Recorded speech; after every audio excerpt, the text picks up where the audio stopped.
Graça e a paz do Senhor Jesus, amém, irmãos?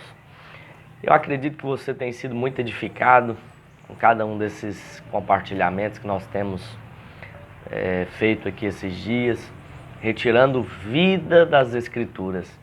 Hoje nós estaremos trazendo aqui para você uma porção no capítulo 9 e 10 de Marcos. Bom, no capítulo 9, você vai ver, a palavra já começa ali com a transfiguração de Jesus. E Jesus escolheu fazer isso ali diante de três dos seus discípulos, Pedro, Tiago e João. Alguns até falam que esses eram os três mais próximos de Jesus. Até por isso, talvez o motivo de Jesus tê-los escolhido. Mas é interessante que quando eles estavam ali em cima do monte, Jesus se transfigura diante deles, as vestes se tornam brancas como nenhum outro poderia deixar. A Bíblia faz questão de falar isso, né? Ninguém poderia lavá-las para ficar tão branca assim na terra. E essas roupas brilhavam, seu rosto brilhava. E ele estava ali, de fato, transfigurado. E logo depois disso aparecem Moisés e Elias. Moisés representa a lei, os irmãos sabem disso, e Elias aponta para os profetas. Jesus aqui representa a própria graça de Deus, aquele que veio para manifestar graça. E os discípulos ficam então impressionados com tudo aquilo. E interessante então que Pedro ele tem uma ideia, ele fala: mestre, bom estarmos aqui, façamos pois três cabanas, três tendas, uma para ti, outra para Moisés e outra para Elias. E eles estavam ali extasiados, né, com aquela situação, porque eram três homens ali muito importantes. Mas eles colocam Jesus no mesmo patamar que Elias e que Moisés, representando a lei e representando os profetas. Jesus está aqui representando a própria graça e vida, como eu disse para você.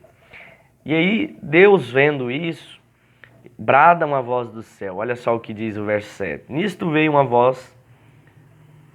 nuvem que os cobriu, e dela saiu uma voz que dizia: este é o meu filho amado, a ele ouvi. Bom, aqui o Senhor está fazendo um divisor de águas, para agora nós vivermos baseados naquilo que Jesus estava falando. Precisamos ouvir a Ele, vivermos baseados nele. É claro que Jesus não veio para retirar a graça ou aquilo que os profetas falaram. Até porque os próprios profetas predisseram, né, a vinda de Jesus. Não é isso que eu estou querendo dizer. O que eu estou querendo dizer é o seguinte, que hoje nós precisamos viver baseados inteiramente naquilo que Cristo falou. A lei ela é importante para mostrar o pecado. A lei ela é importante para mostrar o quão falho nós somos. Mas a graça vem e nos diz o quê? Eu estou aqui para pagar o preço no seu lugar. Jesus fez isso por nós. Amém? Então aqui é só fazendo um reajuste de posições. Que Jesus ele é muito mais importante do que Moisés e do que Elias. Interessante também, um pouco mais adiante, ali no verso 14, a partir do verso 14, começa a falar sobre um menino possesso. E era um demônio muito violento, jogava esse menino no fogo, na água. E o pai ali daquele garoto levou até os discípulos, e os discípulos não puderam expulsar o demônio. Jesus então chegando, começa então a conversar com aquele pai, né, e mostrar para ele ali que pode ser feita, né, pode ser, o filho dele pode ser liberto. E aí Jesus começa a perguntar, a falar, né, e Jesus então fala algo para ele, olha só o que diz, vamos ler do 22.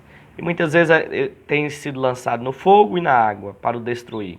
Mas se podes fazer alguma coisa, tem compaixão de nós e ajuda-nos. Isso aqui é o pai falando. Ao que Jesus lhe respondeu: se podes, tudo é possível ao que crê. Imediatamente o pai do menino, clamando com lágrimas, disse: creio, ajuda a minha incredulidade. Então é muito provável que ele ainda tinha incredulidade ali. Mas ele foi muito sincero diante de Jesus. Talvez a incredulidade veio por ver que os discípulos não foram capazes de expulsar aquele demônio. Mas ele fala, eu creio, mas ajuda na minha incredulidade. Eu sei que às vezes nós achamos que com Deus nós temos que ser mentirosos e mostrar algo que nós não somos. Mas diante de Deus você precisa ter muita clareza. O Senhor ama a sua sinceridade diante dele. Então se está doendo, fale que está doendo. Se tem algo que está te chateando, fale isso. Seja claro diante de Deus, seja sincero diante de Deus. É muito ruim quando você tem que lidar com Deus de uma forma medrosa, né? Mentirosa, fingida, né? De se achegar diante do Senhor que sabe todas as coisas, está doendo, você fala, Senhor, mas não está doendo. Está ruim a situação, você fala, não, mas está bom, Senhor. Não, seja claro diante de Deus. O Senhor ama isso e Ele com certeza vai fazer um milagre a partir do momento que você tiver essa sinceridade. Interessante que Jesus expulsa esse demônio, né, e ele não volta mais. Amém? Então é um detalhe que eu achei muito interessante aqui, não poderia deixar de mencionar. Amém? Para a gente encerrar, eu gostaria de compartilhar uma parte que fala ali sobre o jovem rico. E muitas pessoas falam, os ricos não podem ser salvos. Isso é um engano, né? Olha só o que diz. E Jesus, chega ali o jovem rico pedindo, perguntando, Senhor, o que eu preciso fazer para ser salvo, para herdar a vida eterna? E Jesus então começa a testar ele em algumas coisas. Pergunta, você já cumpriu os mandamentos? Fala, já todos, desde a minha mocidade eu os guardo. Mas com certeza ele não tinha feito isso. Mas para Jesus mostrar para ele como que ele era e ele ter e ele ver a sua realidade, como que ele se encontrava, Jesus então fala para ele, olha só. E Jesus olhando para ele, o amou e lhe disse, uma coisa te falta.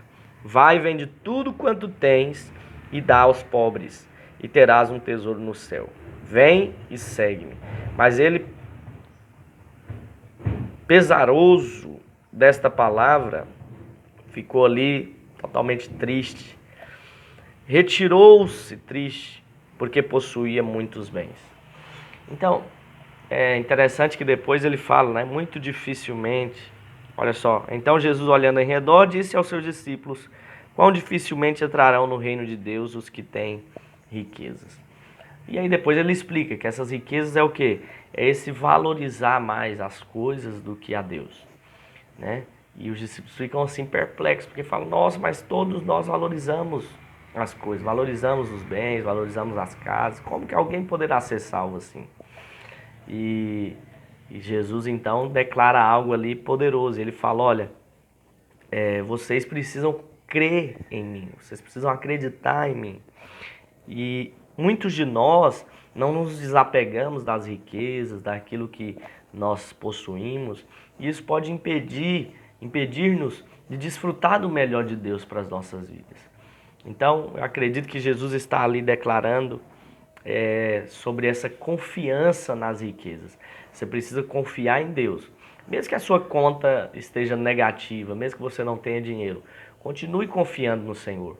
Não confie na sua riqueza, não confie nos seus bens. Essa é a mensagem que eu acredito que o Senhor está querendo passar aqui, né? Então, os discípulos ficaram ali impressionados com aquilo.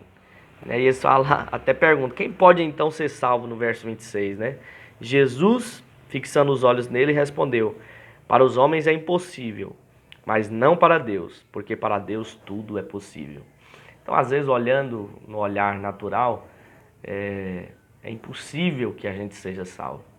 Mas para Deus nada é impossível. Por que é possível hoje que o homem seja salvo? Porque Jesus foi capaz de se entregar no nosso lugar. O que Jesus estava querendo dizer aqui era o seguinte, que realmente nas suas próprias forças, eles eram impossíveis de serem salvos. Mas por meio do sacrifício dele, tudo agora seria possível.